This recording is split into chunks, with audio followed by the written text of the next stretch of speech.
Well, hello there, coaches, and welcome to the Introduction to Judging session breakout for the 2021 Greater Kansas City First LEGO League Challenge Coaches Workshop.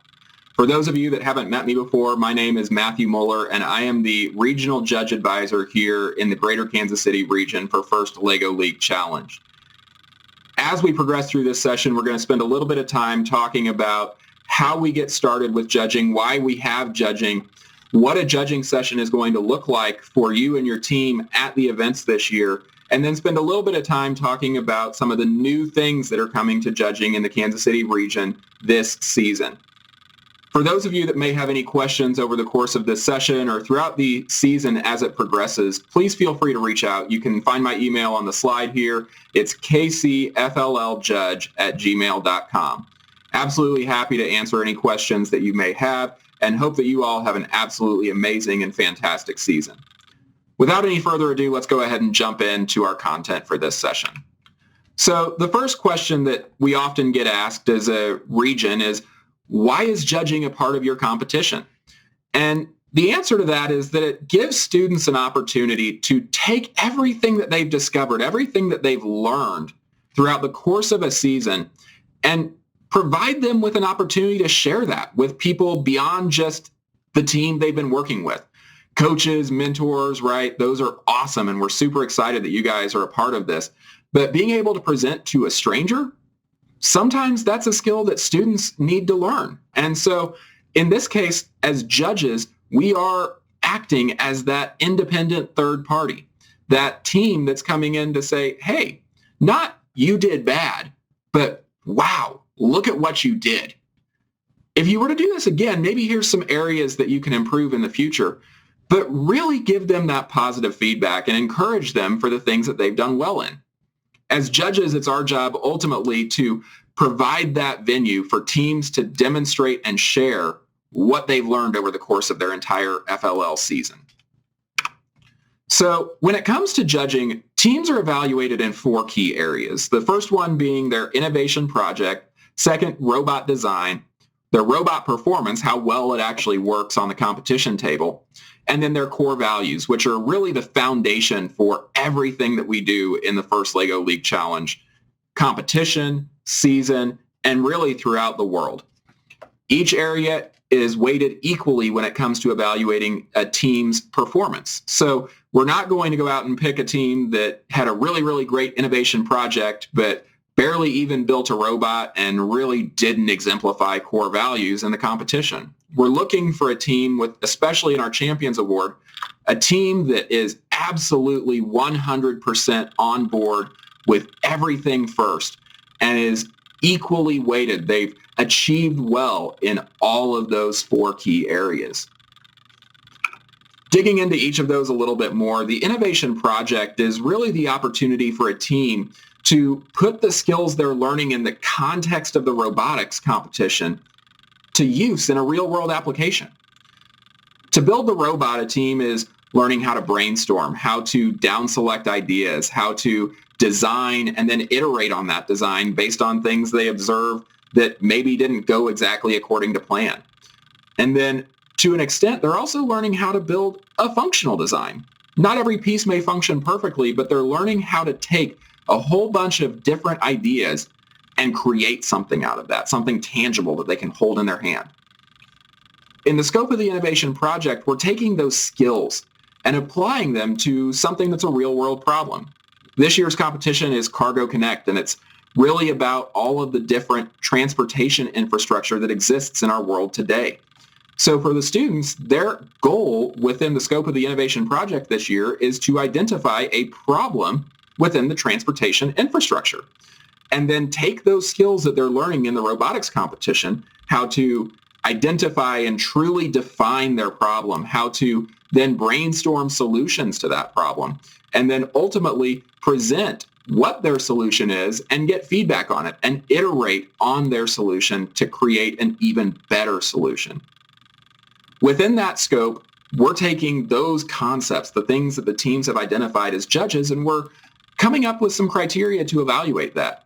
The students ultimately at the end of the season just are presenting what they've learned to the judging panel, but we're really looking for a lot of the same core elements that we are in the robot design process.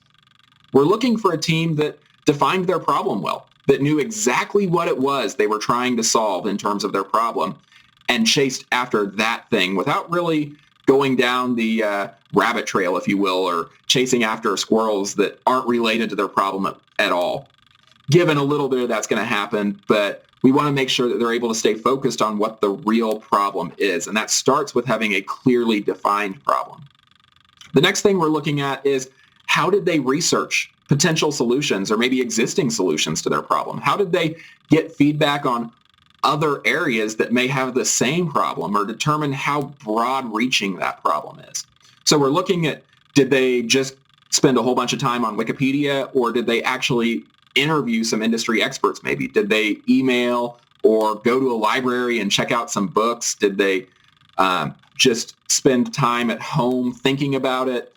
There's a lot of different areas, and one of the big things we're focused on is, are they interviewing or are they consulting the right sources? Are they looking in the right areas to get the information they need? And are they looking in multiple areas? Diversity of sources and making sure that maybe you get some differing opinions out of that you have to rectify, but you want to look at multiple sources to get the best possible information when it comes to identifying the potential solutions, or, like I said, existing solutions that may be out there already for the problem they've chosen.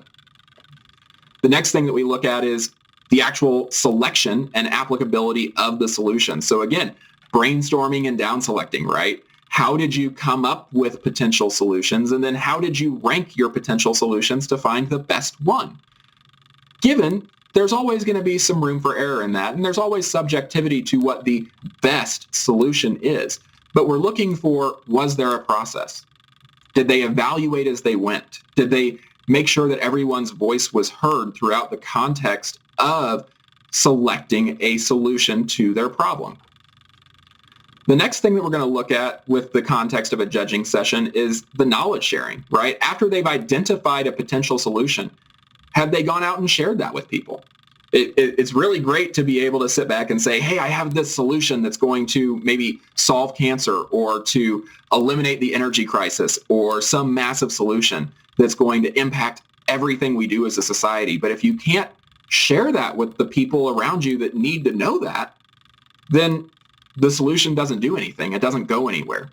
So that's one of the critical things that we're looking at for a judging session is, hey, before you even make it to judges, have you taken the time to share this with your classmates, with your teachers, with, for a transportation perspective, maybe someone at Boeing if you're talking about aircraft, or everyone knows Amazon, right? Maybe it's something that you presented to a logistics manager at Amazon. All of those different options, all those different companies, right? Being able to work with them and say, hey, this might work for you, may spawn either the same solution, right? If your solution as a team ultimately becomes a solution for that industry, or at least spark an idea that can improve the society around us. The last thing we look at as judges is the overall presentation quality. Did they come in? Did they have a presentation put together, or did they just run completely off the cuff? We're looking for a team that comes in well prepared, that knows what they're supposed to do in that moment, and ultimately is able to work together well. If everyone's constantly interrupting each other, that's not really going to lead to a well-presented solution. And so we're looking at the presentation within the judging session to say, hey, does this team work well together? Did they come in with a plan in how they were going to try and sell the judges on their solution?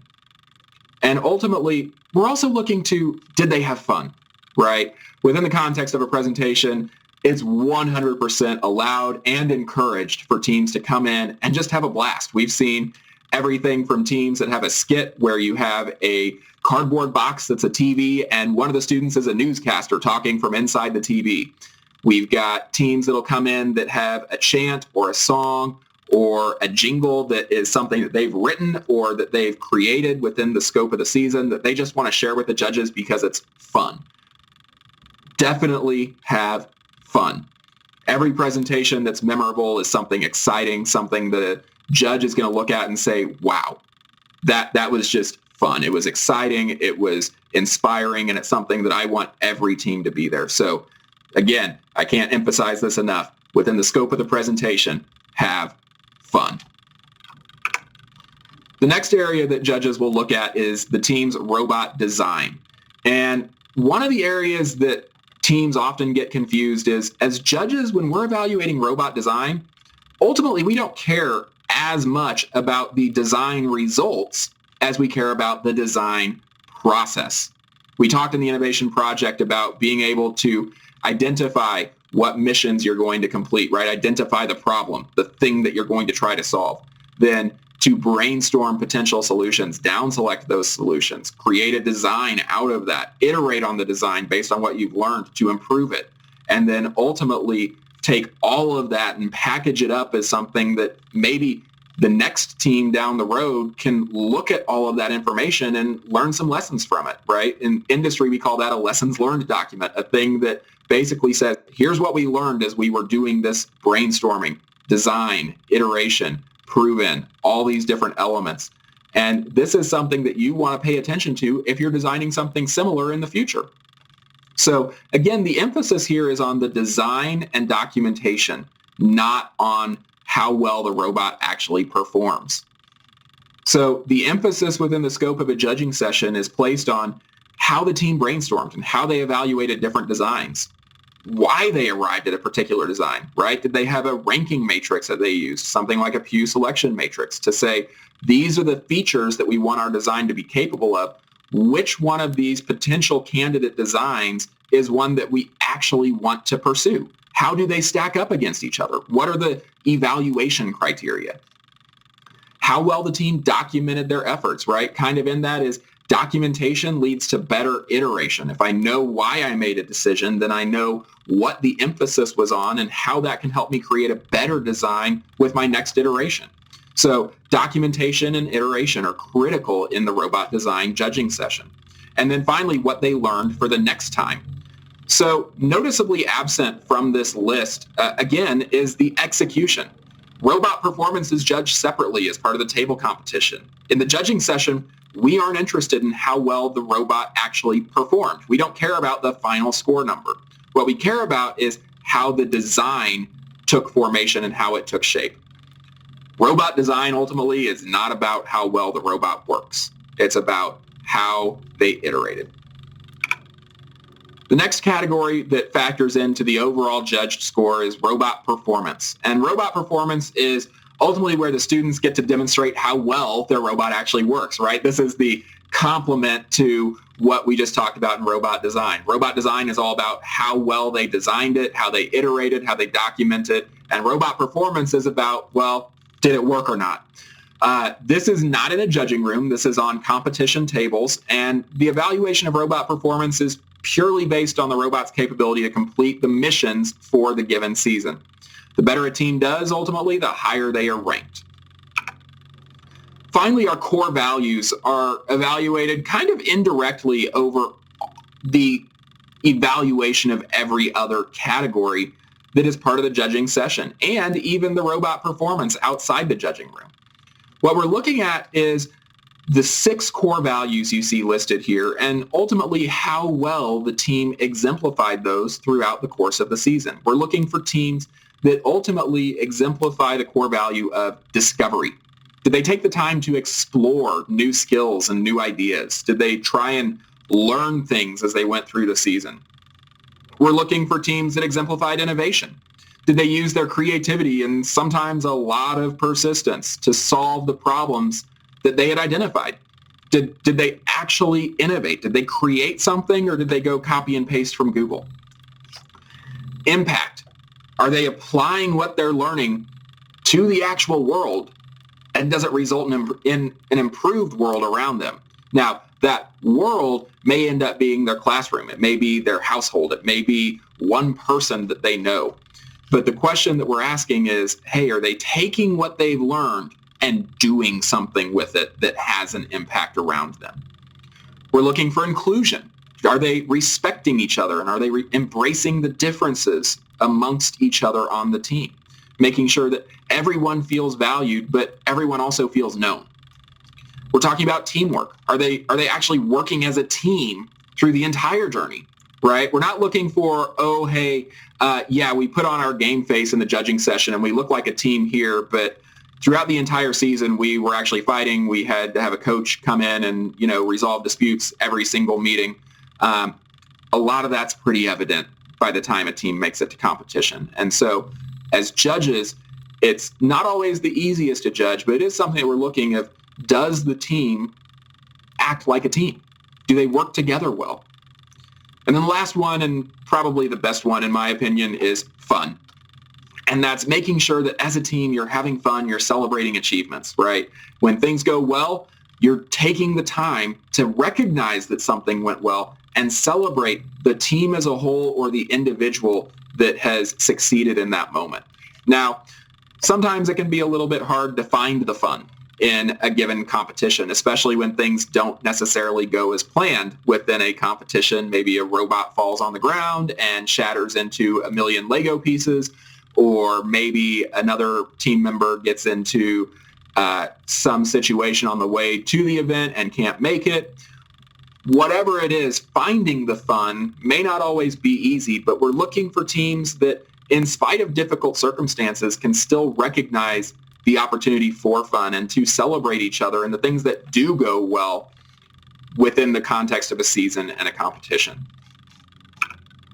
So talking about the judging session, judging this year is a 30-minute nonstop session.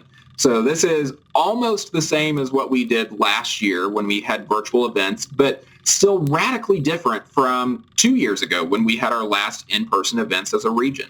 So the judging session is broken down kind of according to the chart that you see on the left of this slide. It's not necessarily exactly time aligned, so there may be 5.5 minutes instead of 5 minutes for a section, but as judges, we will do our best to keep those times fair from team to team. So the first part of that 30-minute session is just 2 minutes for the team to walk in, to introduce themselves, to say hi to the judges, and vice versa. 5 minutes will be spent for the team to present their innovation project, and that is a hard 5 minutes. So make sure that as you're practicing your presentation as a team, that you make sure that you are within that 5-minute time limit for the presentation. We won't necessarily stop a team if they go over, if it's just a couple minutes or a couple seconds in that time. But if they do go a minute or two over, we will stop them in the judging room to make sure that we have time for the other elements of judging. We'll then spend a 5-minute period as judges with a Q&A period for the team about their innovation project. So the thing they've just presented, we're going to give about 5 minutes for the judges to press a little bit deeper, to ask some questions, and for the students to respond to those questions. After that, it's a 5-minute robot design explanation where the team talks about their design strategy and how they iterated, the things that we talked about earlier. And then a 5-minute Q&A for the judges, again, to dig a little bit deeper into areas where they want more information. There's then a 3-minute core values reflection where the judges will ask some questions about core values and how the team was able to apply them through the season or through the competition. And then a very brief period, 5 minutes at the end, for the judges to provide some initial feedback to the team. Now, not to worry, any feedback the judges provide will also be documented on the rubrics that the teams will get at the end of competition. So as coaches, you all will have access to that same information through the printed rubric. Again, all of that sums up to a 30-minute session where the teams have that 30-minute block to present everything to a single panel of judges. No more jumping room to room, no more trying to figure out, do I do my robot first and then my project? It's always going to be in this order, and it's always going to be one set of judges evaluating a team. So shifting gears a little bit, let's talk about some of the awards that are given out at the end of every event in the Kansas City region. Now, depending on the event size, we may not necessarily give out every award or the maximum quantity for every award, but these are the awards that you may see depending on the event that you sign up for throughout the course of this 2021 FLL season. So the highest award given at any event is the Champions Award, and it's presented to up to 4 teams depending on the event size. So there will always be one winner of the Champions Award, And again, for larger events, there can be up to 3 finalists for the Champions Award.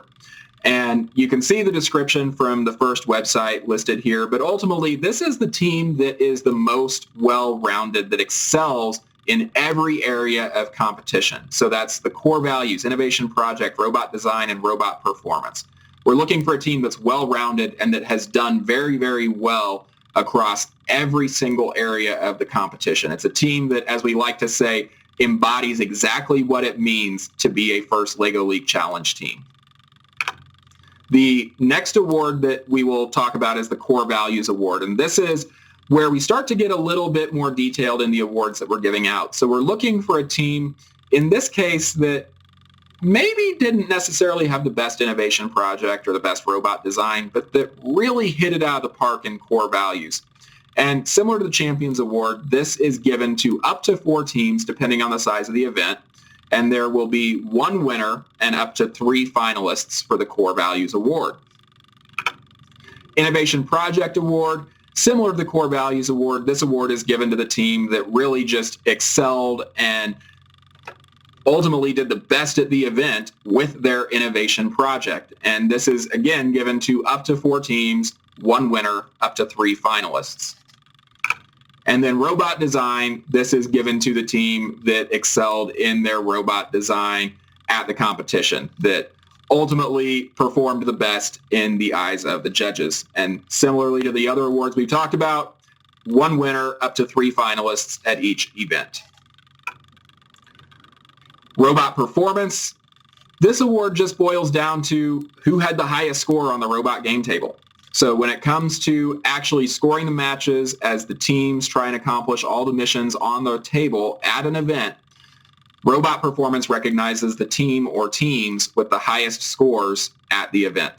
So again, this is presented to up to 4 teams at an event, 1 winner, up to 3 finalists.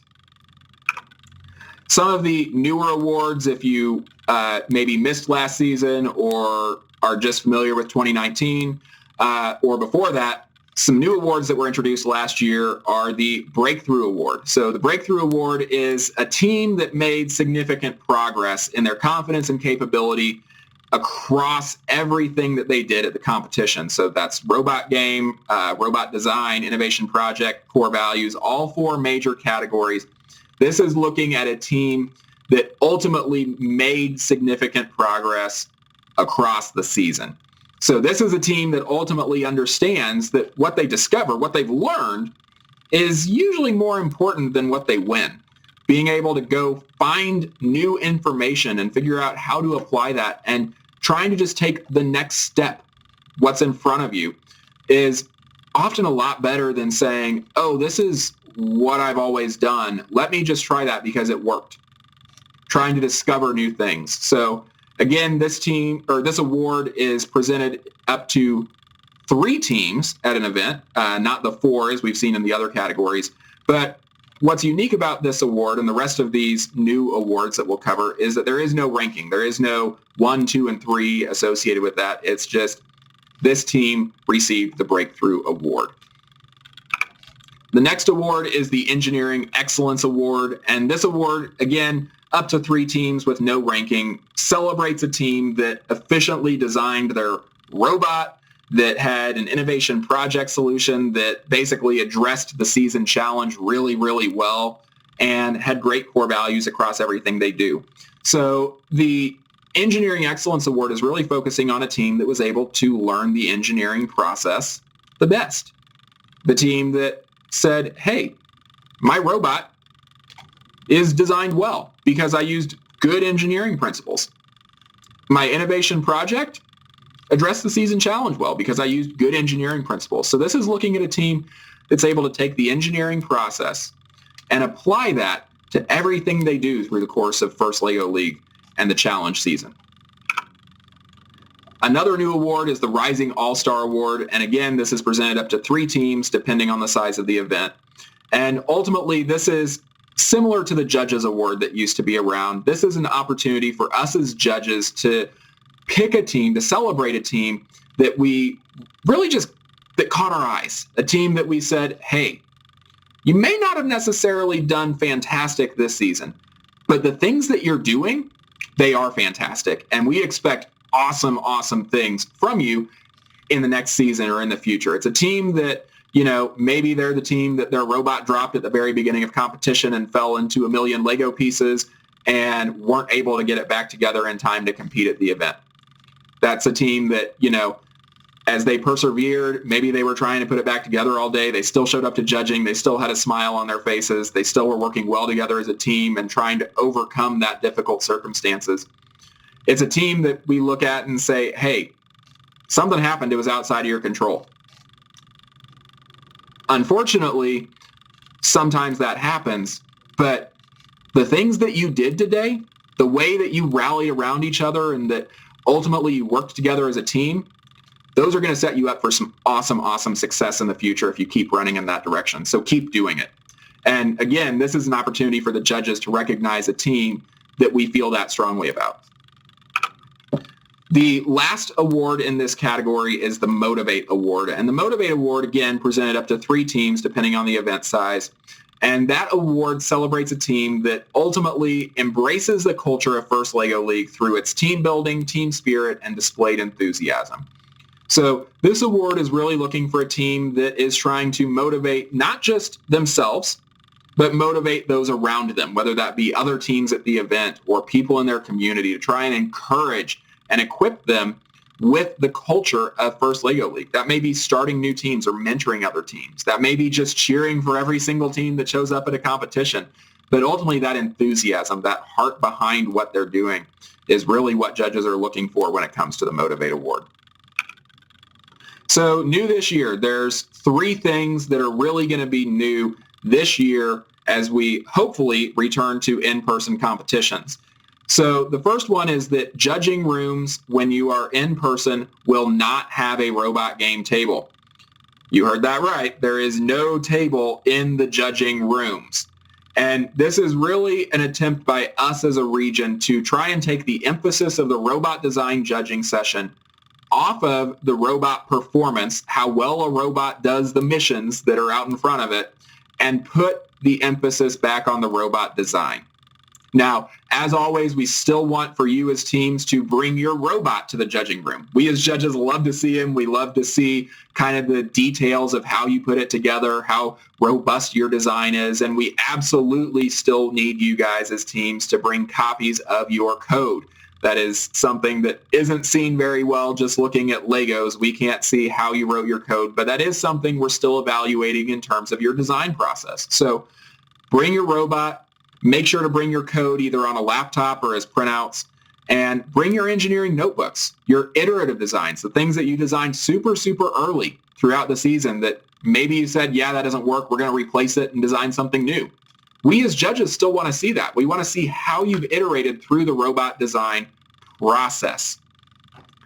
Another new thing this year, core values are going to be evaluated not just by judges, but also by the referees, and will factor into your robot performance score at the table. So if you've looked at the robot scoring sheets for robot performance this year, or looked at the manual, the rules for this year's competition season, you'll see that there is an evaluation matrix at the bottom of the robot score sheet now, where referees will evaluate the core values of a team during their performance at the table.